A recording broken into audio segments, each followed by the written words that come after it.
송은재TV 시작합니다. 국민의힘 전당대회에 막이 사실상 올랐습니다. 이제 경선 룰이라든지 지도체제 어떻게 할 것인지도 가닥을 잡았고, 그러면서 윤석열 대통령과 한동훈 위원장의 관계, 이게 화두가 되고 있습니다. 이게 앞으로 전국에 어떤 영향을 미칠 것이냐.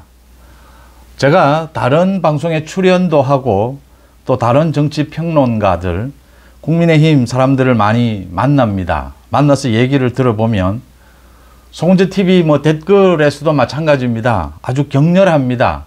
이 한동훈 지지, 윤 대통령 지지 나뉘기도 하고 화해를 해야 한다. 관계 재설정을 해야 한다. 여러 가지 의견들이 나옵니다. 송은재TV도 가급적이면 윤 대통령과 한동훈의 관계 이런 이야기는 직접적으로 방송을 하지 않는 것이 이게 지금 시청률에도 도움이 되고 구독자에게도 도움이 된다, 이런 충고도 듣습니다. 이게 사실 가장 두려운 것, 가장 저에게 압박이 강한 것이 시청률입니다. 구독자분들, 제 특히 멤버십 회원분들의 의견이 저한테는 가장 큰 압박입니다. 방송을 제작하는 데 있어서. 과거에는 권력의 압박, 경제적인 압박, 경영상의 압박, 이런 것들이 가장 컸다면 지금 저한테는 그런 것은 크게 영향을 미치지 못합니다. 지금 저한테는 회원이나 구독자분들, 시청자분들의 이 반응이 가장 압박입니다. 그런데 이런 이야기를 하지 않고, 이런 부분에 대해서 평론을 하지 않고 지나갈 것 같았으면 제가 송은재TV 이 유튜브 방송을 해야 할 의미가 없습니다.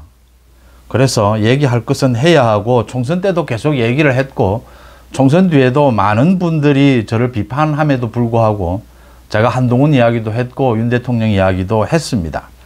그런 차원에서 이 대목에서 하지 않을 수가 없습니다. 제가 지금 가장 걱정하는 것은 이 이재명의 사법 리스크를 쳐다보는 여권 전체, 검찰을 비롯해서 여권 전체의 판단도 문제가 있습니다. 이재명을 정확하게 읽지 못하고 있다고 하는 것입니다. 이재명은 이걸 정치적으로 자기가 할 수 있는 대한민국의 사법 시스템을 허무는 한이 있어도 대통령 선거에 나가려고 합니다. 이 부분을 정확하게 지금 여권에서, 검찰에서도 정확하게 보지 못하고 있다. 마찬가지로 윤 대통령과 한동훈 위원장의 관계 재설정, 이 부분도 정확하게 지금 여권 전체에서 들여다보지 않으려고 하고 있다. 피하려고 하고 있다. 라는 느낌을 받습니다.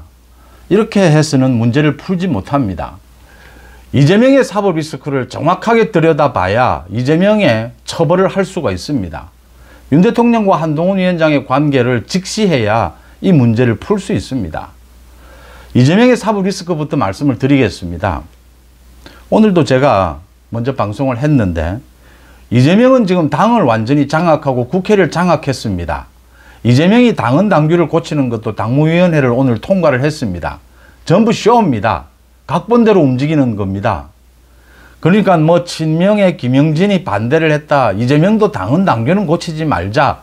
그러는데 당헌 당규를 고치자라고 지금 박찬대가 나서서 주도해서 고치자라고 해서 고쳤습니다. 이걸 가지고 많은 보수 쪽에 또 언론의 평가가 이게 이재명에 대한 반발이 당에서 생겨나고 있다. 아닙니다.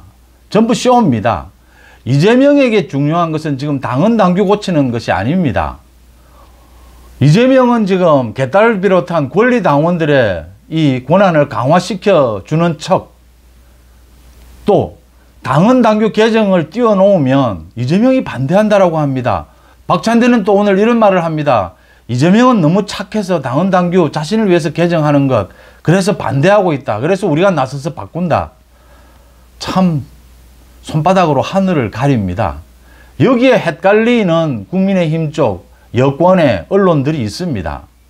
전부 쇼입니다. 이재명은 8월 달에 자기 당대표 연임만 성공하면 당헌 당규는 그때 고쳐도 됩니다. 그래서 이런 각본 쇼를 하고 있는 겁니다. 정치꾼들의 이런 쇼는 눈빛으로 서로 가능합니다. 이재명이 정청래를 법사위원장으로 임명한 이유는, 법사위가 어떻게 돌아가는지, 법이 뭔지 아무것도 모르는 정청래지만 정청래를 통해서 판사 탄핵을 하겠다는 겁니다. 이재명 재판 지연 하다가 이제 막판에 판결이 나올 것 같으면 판사 탄핵해 버리겠다는 겁니다. 그래서 이 판사가 판결을 못 내리도록 하겠다는 겁니다. 다음 대통령 선거에 무슨 일이 있어도 출마하겠다는 겁니다. 한동훈 전 위원장이 최근에 사흘에 걸쳐서 헌법 84조를 이야기를 했습니다. 이걸 가지고 한동훈 위원장이 의도가 어디에 있느냐, 또 뭐 나경원 나서서 한동훈은 그러니까 대통령이 당선되고 난 이후에도 재판은 계속되어야 한다, 나경원은 아니다, 그렇게 되겠느냐, 허망한 기대다, 논쟁을 합니다.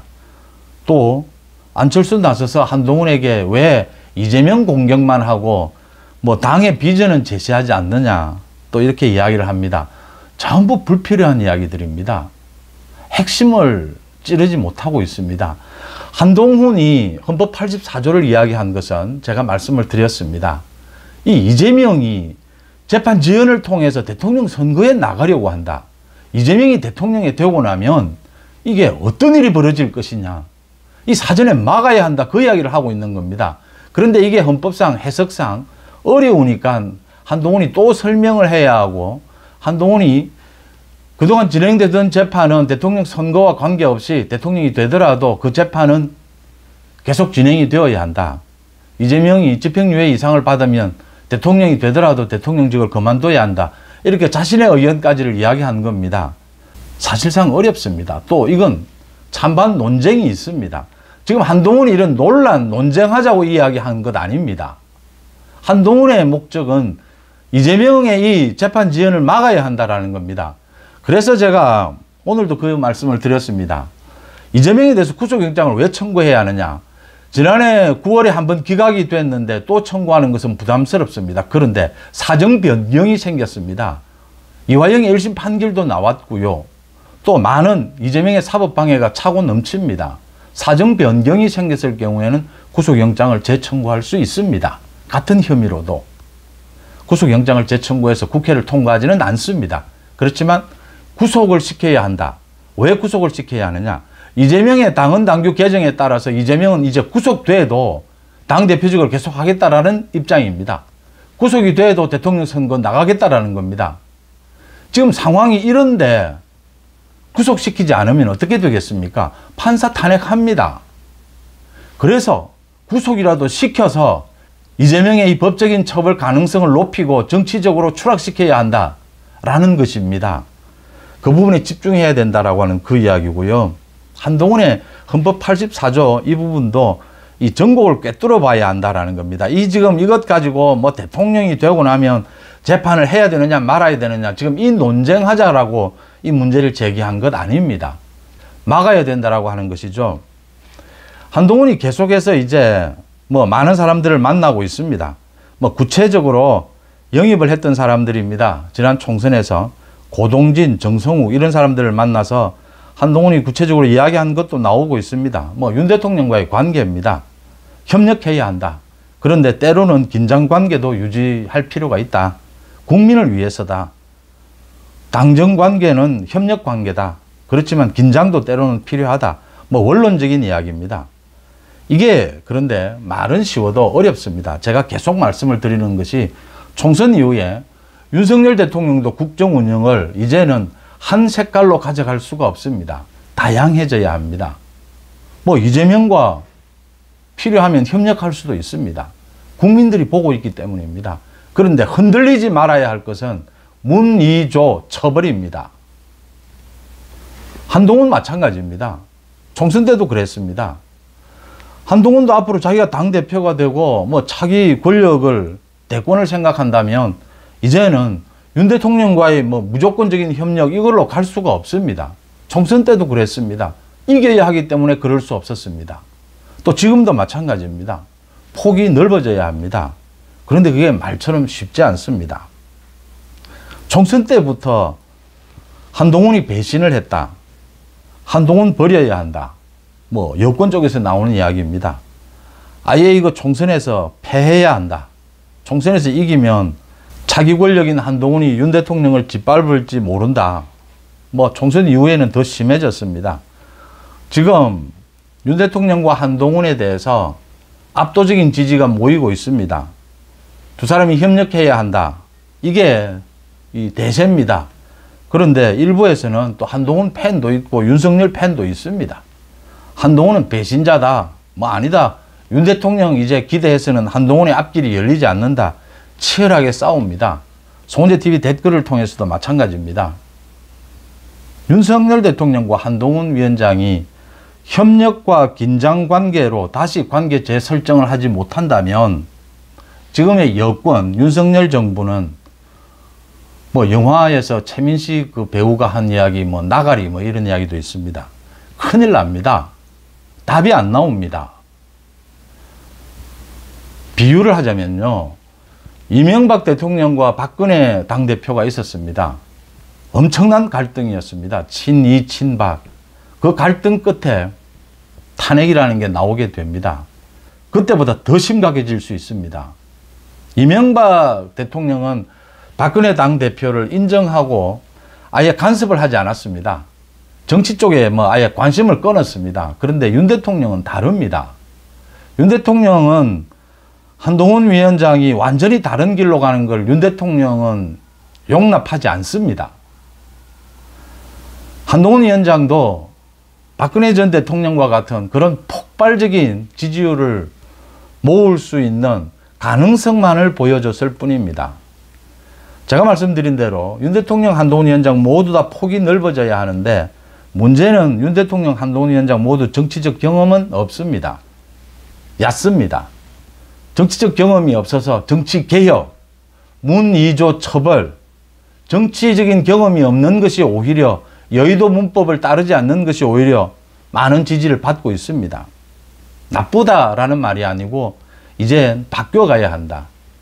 이젠 정치적으로 좀 노련해질 필요가 있습니다. 그래야 폭이 넓어질 수 있습니다. 한동훈 말 마찬가지입니다. 지금 이 문제를 푸는 핵심은 윤 대통령과 한동훈 위원장은 언제든지 다시 원팀이 될 수 있고 긴장관계를 통한 협력, 그러니까 새로운 관계 설정을 할 수 있습니다.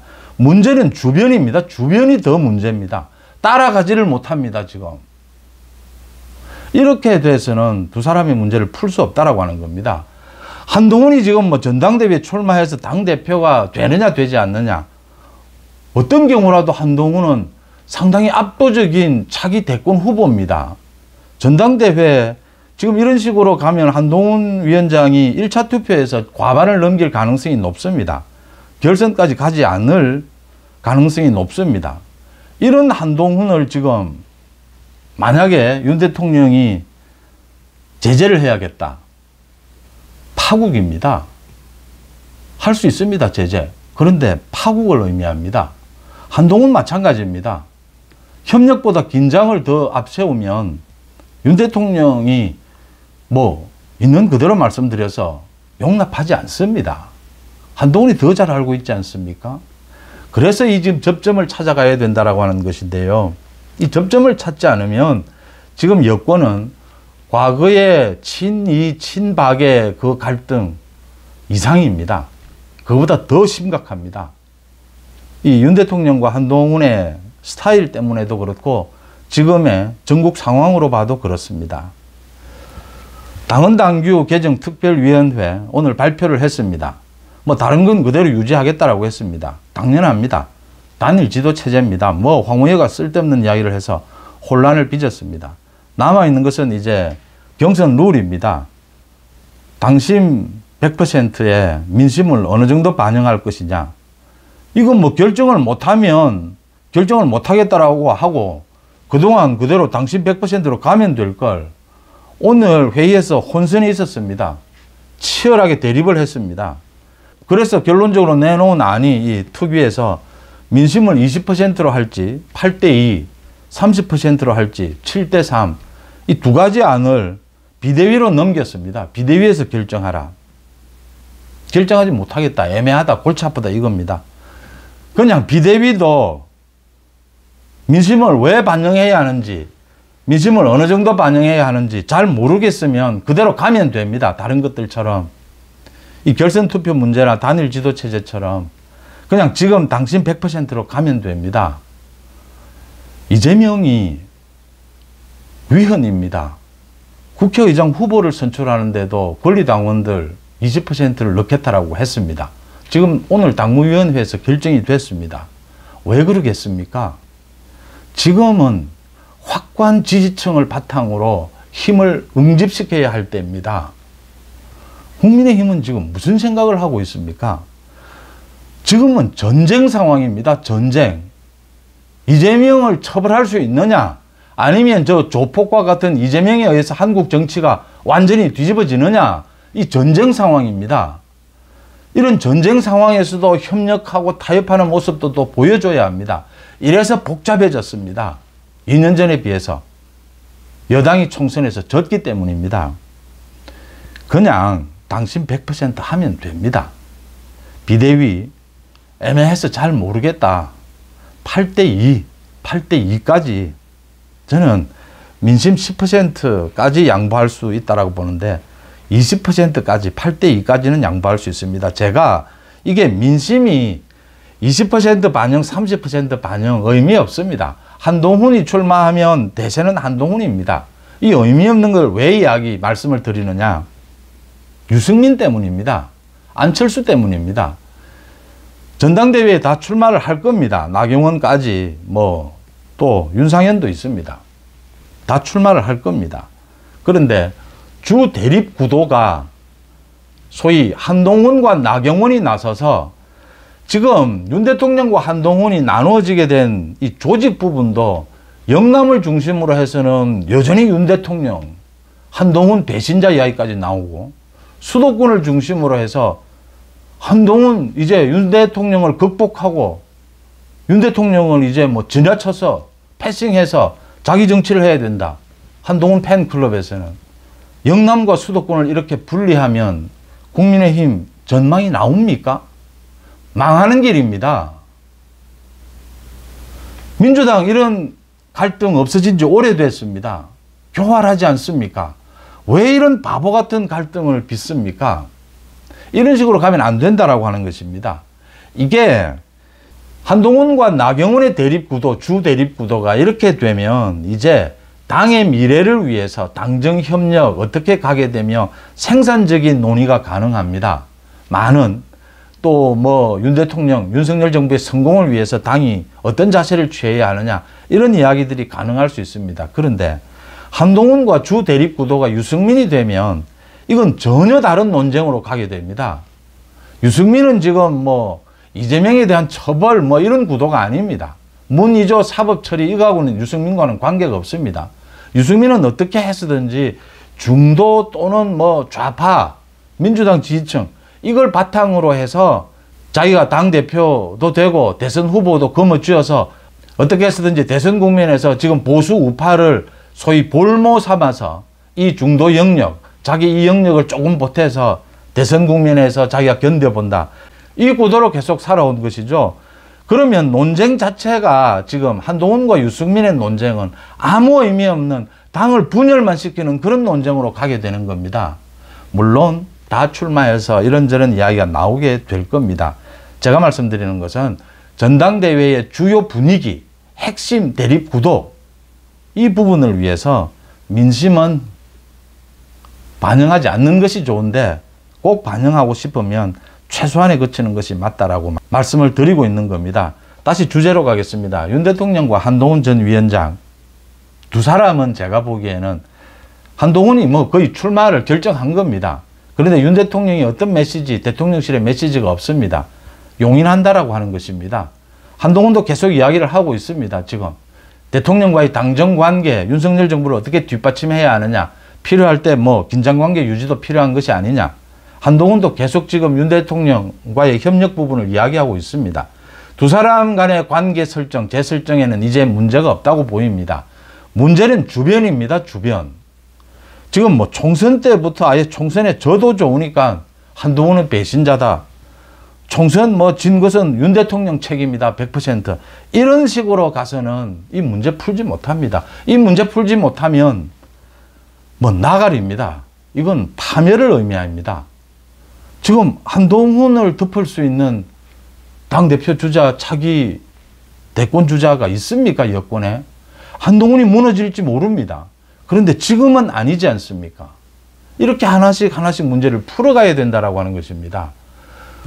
대통령실이 가장 중요합니다. 이재명을 어떻게 사법 처리할 것이냐, 이 중심을 잡는데 대통령실이 가장 중요합니다. 폭넓게 전체 상황을 보고 결단을 내려가야 합니다. 한동훈과도 마찬가지입니다. 이렇게 결단을 내려가는 것이 중요하다. 그래서 제가 송은재TV 시청자분들, 구독자분들, 또 제 멤버십 회원분들, 제가 당부를 드립니다. 어떤 주장도 하실 수가 있습니다. 한동훈을 배신자라고 할 수도 있고 윤 대통령을 믿지 못하겠다라고 하실 수도 있습니다. 어떤 주장도 괜찮습니다. 그런데 그 마지막 끝은 윤석열 정부 성공, 이 여권 전체의 단합을 통해서, 이 단합은 이제 한 색깔로 단합이 안 됩니다. 폭넓은 단합입니다. 많은 포용력이 있는, 그래야 108명이 원팀이 될 수 있지 않습니까?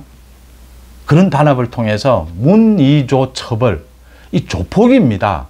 범법자들을, 법을 지키는 사람이 대처할 수가 없습니다. 범법자는 경찰, 검찰을 통해서 처벌해야 합니다. 사회에서 격리시켜야 합니다. 저쪽에서 가짜뉴스를 퍼뜨리니까 우리도 가짜뉴스를 퍼뜨리자. 그렇게 조폭을 대처해서는 조폭을 근절할 수 없습니다. 조폭은 법으로 처벌해야 합니다. 문2조 처벌을 위해서 아주 폭넓고 다양한 형태의 여권 전체가 단합하는 그 출발이 윤 대통령과 한동훈 전 위원장의 관계 재설정, 제가 보기에는 두 사람은 지금 굉장히 노력하고 있습니다. 그런데 과거에 정치적인 경험이 많은 사람들은 이걸 한 방에 해결하는 방법들을 알고 있습니다. 소위 쇼도 잘하고, 지금 뭐 이재명을 보면 모든 게 쇼고 잔머리입니다. 그런데 윤 대통령과 한동훈의 스타일이 그렇지 않지 않습니까? 그렇지 않아서 지지율이 모였던 것이죠. 정치개혁에 기대를 모으고 있는 것이었죠. 다른 방법으로 풀어가야 한다. 윤석열, 한동훈 스타일대로 이걸 풀어가야 한다. 주변에서 이제 여론의 힘이 거기에 뒷받침을 해줘야 한다.